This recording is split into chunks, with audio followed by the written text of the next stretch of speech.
Welcome to Pick Up and Deliver, the podcast where I pick up my audio recorder when I head out for a walk and deliver an episode to you while I stroll around. I'm Brendan Riley.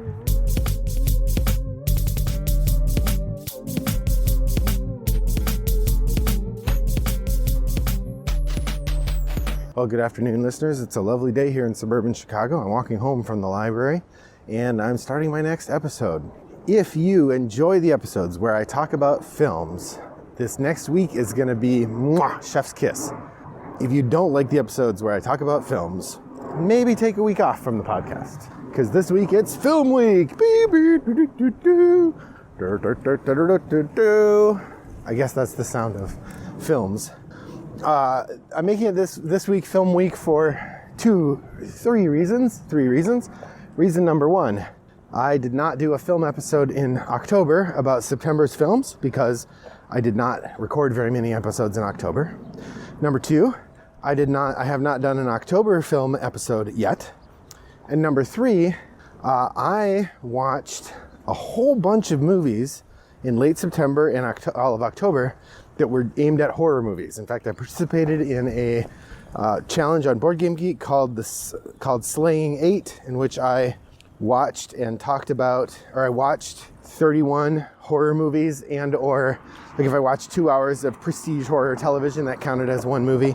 So I did that 31 times in the course of like the last 2 weeks of September and all of October. So I have a lot of movies to talk about. And I'm not going to talk about all of those. That would be 10 episodes worth or something. So instead what I'm going to do is I'm going to do the September episode. Then I'm going to do the horror film episode.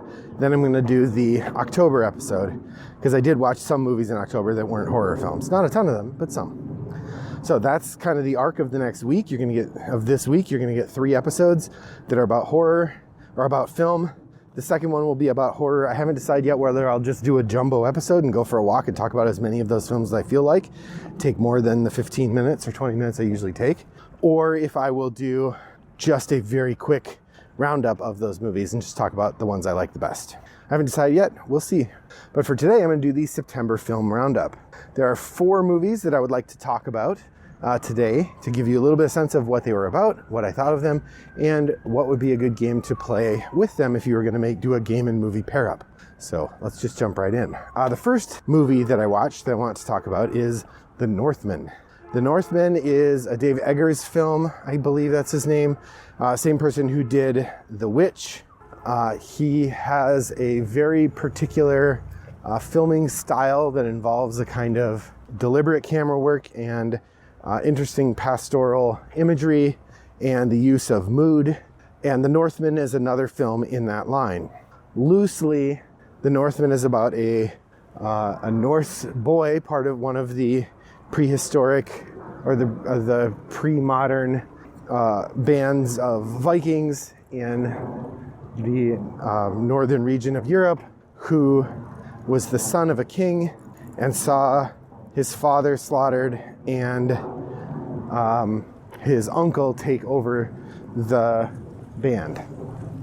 He escaped detection and smuggled himself away on a slave ship where he was employed as an enslaved warrior, and he grew up serving in another place. Eventually he escaped to go back to, he got away and he was raised as an outsider but a free man as a warrior in the Viking tribe. And then he learned that they were going to sell some of the people they'd captured and enslaved into slavery to his uncle.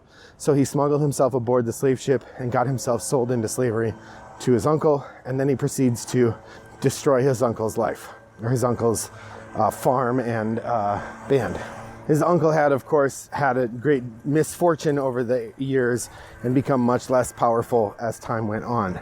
Ultimately, it feels a little bit like the plot of Hamlet. There's a significant chunk of the plot of Hamlet in there with some nice twists. It's a very moody film, really dark. There's a little bit of magic in it, lots and lots of bloodshed, lots and lots of Eric from True Blood, I can't remember his name right now, looking good with his shirt off and all of his pecs, and he's got like a 15 pack or something. He's got very strong abdominal muscles. So great film, fun to watch, but very, very dark. So what would be a good combination to go with this movie? There's two ways you could lean. One would be lean toward the farming aspect. The whole second half of the movie is about establishing a farming settlement in the Viking era, and it seems like A Feast for Odin is a clear representation of that part of the movie.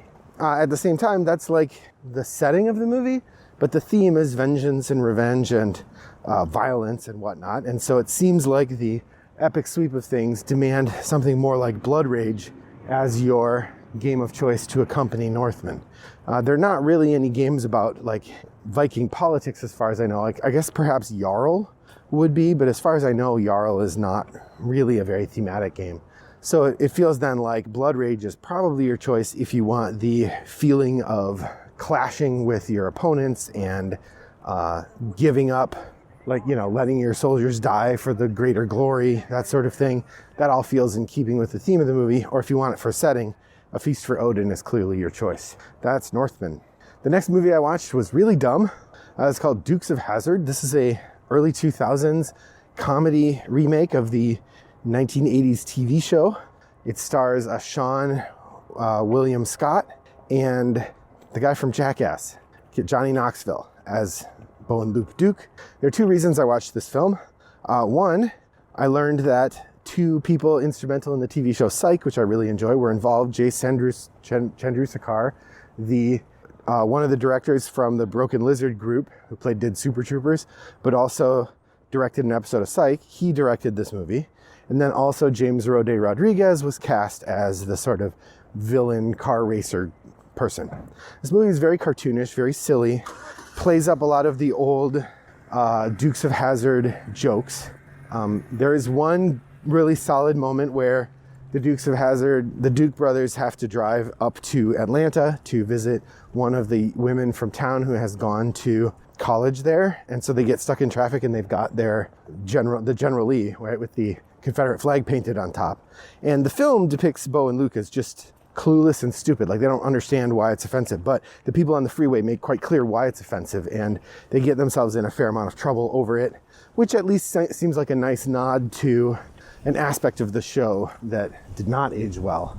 Now, they did choose to keep that painting on the top of the car, which I would have been very pleased to see them decide to paint over it as a result of those encounters. But it's a pretty dumb movie, and there's not a whole lot to redeem it. There are some funny moments, but it doesn't really hold up. It's not a movie for the ages. It was of its moment, and its moment has probably passed.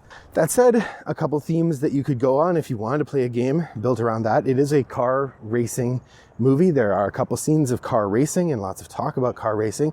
So you could always go for a car racing game, something like Downforce or Automobiles. Or I would suggest, and I haven't played this game, so I can't really say how good it is, but I know that there's a game out there called Moonshiners, which is about running a moonshine empire and trying to evade the tobacco and firearms people and running moonshine. And that is, of course, how Uncle Jesse makes his living. And part of the joke of the show is that Daisy and Uncle Jesse are very good at hiding the moonshine operation, and Bo and Luke are good at outrunning the cops. So they're able to distribute their moonshine as needed to the local people of Hazard County. So that's the premise. So I would say, if you're wanting to play, watch the Dukes of Hazzard, and I can't say I recommend it. But if you're wanting to watch it, you could watch it and then play Bootleggers to go with. So that's the second movie I'm talking about today. That's Dukes of Hazzard. The third movie in September that I wanted to talk about a little bit is Thor: Love and Thunder. Now, Thor: Love and Thunder, of course, is the fourth Thor movie. The second one under direction of Taika Waititi. Of course, there was Thor, and then Thor: The Dark World. Then the third one, Thor: Ragnarok, is the movie that sort of reshaped the tone of what's going on in the Thor movies and gave Taika Waititi probably his open checkbook to do whatever he wanted with his next movie in the MCU. And I thought that movie was very good. Thor: Love and Thunder felt a little bit like they were trying too hard to replay the notes of the last movie. They had a lot of comedy in it, which was funny, and I did enjoy it, but it's definitely one of those movies where you enjoy it in the moment, and then the more you think about the movie, the less you like it. There are a lot of sort of logical problems with the movie, a lot of places where the choices they made about the direction they went with the characters just didn't work for me. And overall, it's less compelling than it was immediately after I watched it. So this is the second movie I'd be talking about in the Viking theme. I'm not sure that I would suggest either of the previous Viking-related games to cover this one. Blood Rage doesn't really fit, although because of the use of gods, the fact that the other gods are there, maybe there could be a little bit there. I would say A Feast for Odin does not fit at all in the game.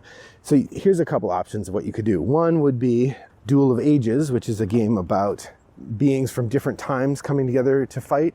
And I feel like the potential to have the Norse pantheon versus the Greek pantheon fits the overlapping gods aspect of the game, of the movie. So if you wanted that angle, you could. There's also always Voluspa, which is just an abstract game that has a kind of Viking theme pasted on it. And some people have sort of derided this movie as being an attempt to just do a comedy movie, and it's not really an MCU movie, or doesn't feel like one. And so there you're maybe emulating the flaws of the movie with that approach. The third option, and this one's a little bit off the wall, and again, not one I've played, but the third option could be Cosmic Frog. So let me explain.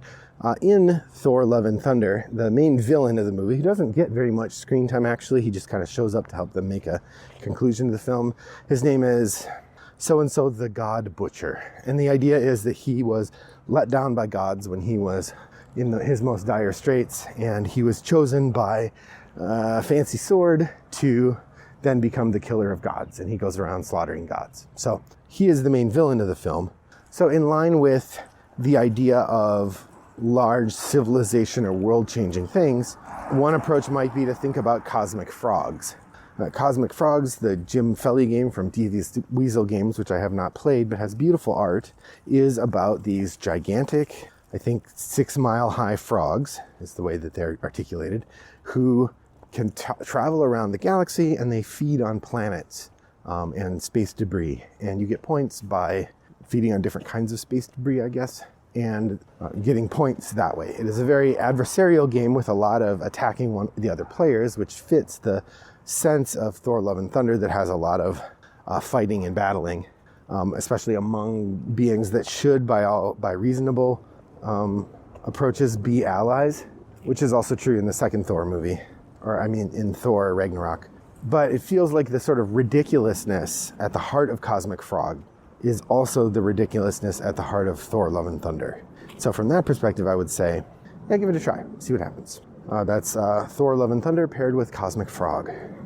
Then finally, the last game that I want to mention here is See How They Run, a movie. See How They Run is a recent mystery film in line with a number of high prestige mystery films that have come out lately, where they sort of take the mystery film element and do a really high class production of it and give it some serious star power.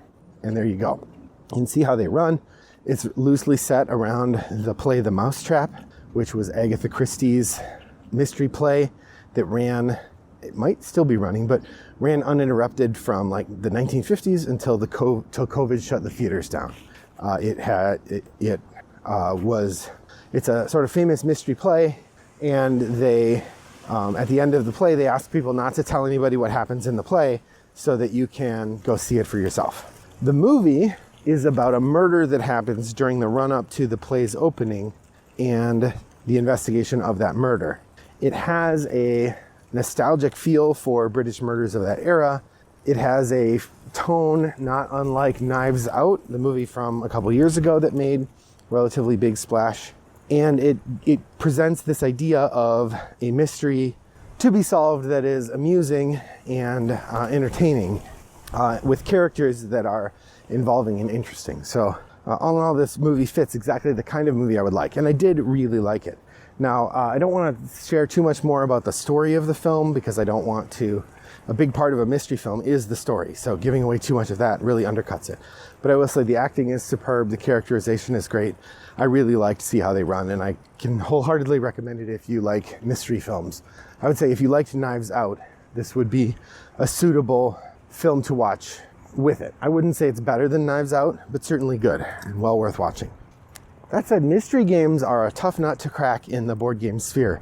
If you've been listening to the last 482 episodes of the podcast, and of course you have, you'll know that I really like mystery games, but that they often suffer from not really having a lot of game to them, or when they do have a lot of game, it gets in the way of the mystery. And that feels like part of what could happen if there were a game version of this movie. As to classic British detective film story, I don't know that I have a lot of suggestions for it. You know, there are the old standbys. You've got your Chronicles of Crime. You've got your Sherlock Holmes consulting detectives. These games do embody the spirit of mystery, and they do a great job of developing the idea of mystery, but ultimately they don't feel the same way it does when watching a movie mystery. If you just wanted a thematic similarity, you could always go for the light card game Agatha Christie Death on the Cards, which is again a sort of simple mystery game, but has the feel of the 1930s or 1940s in terms of its style and art. So it would fit the kind of thing we're seeing in. So yeah, I would say definitely check that out if you like mystery movies. Well, those are the 4 films I wanted to talk about from September. Thanks for joining me on this first of 3 episodes that are going to make up Movie Week here on Pick Up and Deliver. The next episode will be my horror movie roundup, in which I talk about the 31 horror things I watched in October and talk about the best of them. Head over to Board Game Geek Guild 3269 if you'd like to tell me a bit about what you have been watching. We could have a conversation in the guild about movies that people like and games to go with them. I want to say thanks for joining me on my walk today. I hope that your next walk is as pleasant as mine was. Bye-bye.